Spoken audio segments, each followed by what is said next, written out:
নমস্কার বন্ধুরা, আজ আমি বানাবো কচু ভাজা। খুবই সহজ আর খুব কম সময় লাগবে এটা বানাতে। তো চলুন বন্ধুরা দেখে নিই রেসিপিটা। এখানে আমি কচু নিয়ে নিয়েছি, এরকম বড় টুকরো করে নিয়েছি। এবার এটার ছালটা ছাড়িয়ে নিচ্ছি। সব কচুগুলো আমি এরকমভাবে ছালটা ছাড়িয়ে নিয়েছি। এবার এই কচুগুলো আমি লম্বা পিস করে সরু সরু করে কেটে নেব। দেখুন ঠিক এইভাবে কেটে নিচ্ছি।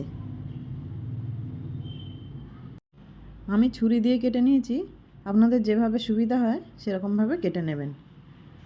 দেখুন সবগুলো আমার কাটা হয়ে গেছে। এবার আমি একটা পাত্রে জল নিয়ে নিচ্ছি। এই জলটার মধ্যে সব কাটা কচুগুলো দিয়ে দিচ্ছি। আর দিয়ে দেবো 1 চামচ নুন। নুনটা দিয়ে আমি 30 মিনিট মতো কচুগুলো ভিজিয়ে রেখেছি। 30 মিনিট পর আমি কচুগুলো জল থেকে তুলে নিচ্ছি। দেখুন এইভাবে আমি জল থেকে তুলে নিচ্ছি।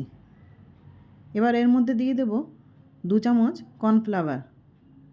দেখুন আমি দিয়ে দিচ্ছি। এভাবে ছিটিয়ে আমি 2 চামচ কর্নফ্লাওয়ার দিয়ে দিচ্ছি। এবার কচুর বাটিটা আমি এভাবে ঝাঁকিয়ে নিচ্ছি, যাতে কর্নফ্লাওয়ারগুলো কচুর সাথে মিশে যায়। এদিকে একটা কড়াতে তেল নিয়ে নিয়েছি। তেল গরম হয়ে গেছে।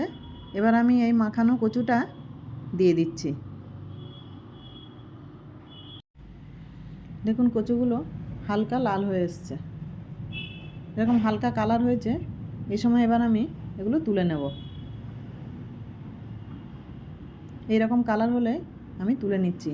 এটাকে আমি আবার ডবল করে ভেজে নেব।